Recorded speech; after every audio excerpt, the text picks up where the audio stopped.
चलिए, तो फाइनली अब हम क्या लिखेंगे, यहाँ पर हम लिखेंगे ऑक्सैलिक एसिड के साथ जो KMnO4 ने रिएक्शन किया है वो। तो देखो मेन इक्वेशन जो है MnO4 नेगेटिव गिव्स Mn+2, ये सेम ही रखना है, प्लस क्योंकि 4 ऑक्सीजन है तो it will convert into 4H2O, plus आप क्या करोगे यहाँ पर, प्लस आपको करना है 8 हाइड्रोजन, और मैंने अभी बताया कि ये +7 कंडीशन से +2 में कन्वर्ट होता है, so it required 5 electrons also. ठीक है, अब नेक्स्ट हमारा क्या है, ऑक्सैलिक एसिड जो कि कन्वर्ट हो गया into oxalate ion COO negative. तो ये देखो CO2 बनाएगा यहाँ पे 2CO2 प्लस दोनों साइड से एक इलेक्ट्रॉन, दैट इज 2 इलेक्ट्रॉन। अब हम क्या कर रहे हैं, यहाँ 2 इलेक्ट्रॉन है, यहाँ 5 है, तो इनको बैलेंस करने के लिए मैं इस इक्वेशन को मल्टीप्लाई कर दूंगी किससे, 5 से, तो ये 5 2 10 हो गया, यहाँ 5 इलेक्ट्रॉन है तो इसको मल्टीप्लाई करना पड़ेगा 2 से। ठीक है, अब आप जब ओवरऑल इक्वेशन लिखोगे तो ये 10 इलेक्ट्रॉन कैंसिल आउट हो जाएंगे, क्योंकि इलेक्ट्रॉन्स को ओवरऑल इक्वेशन में नहीं लिखना।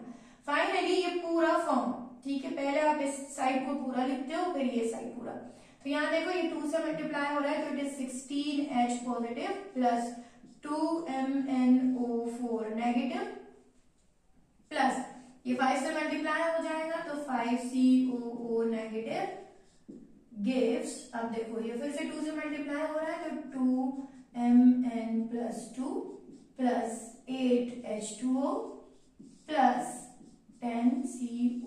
तो ये हो गई आपकी फाइनल इक्वेशन। ठीक है, अब जब आपको ये पता चल गया कि 2/5 क्यों लिखा है, तो आप आराम से जब एक्सटर्नल आपसे पूछेंगे कि इसमें क्यों चेंजेस आए तो बता सकते हो रिएक्शंस की वजह से। ठीक है, तो अब हम क्या करेंगे, ये सारी इक्वेशन सब कुछ लिखने के बाद आपको मालूम है V के जो वॉल्यूम ऑफ KMnO4 जो यहाँ से आपने यूज किया था 2.2, फिर मोलारिटी जो भी आपको दिया हो फॉर एग्जाम्पल M/40, और वॉल्यूम यहाँ से आपने लिया 10 ml, तो ये लिखकर आप क्या निकाल लोगे, molarity of KMnO4। Then you have to find out the strength. तो स्ट्रेंथ फाइंड आउट करने के लिए Mk into molar mass of KMnO4 potassium permanganate. So finally आप इस तरह से पूरा टाइट्रेशन जब कंप्लीट कर लोगे और इससे रिलेटेड आपको सारे की सारी चीजें मालूम होंगी तो ऑफ कोर्स आप गुड मार्क्स स्कोर करोगे। ठीक है ना, तो ये 8 मार्क्स का टाइट्रेशन होता है। ये ध्यान रखना कि टाइट्रेशन में मोहर सॉल्ट अलग दिया जाता है, ऑक्सैलिक एसिड अलग, या तो मोहर सॉल्ट या फिर ऑक्सैलिक एसिड। ठीक है, आई होप आप सब लोगों को समझ में आया होगा।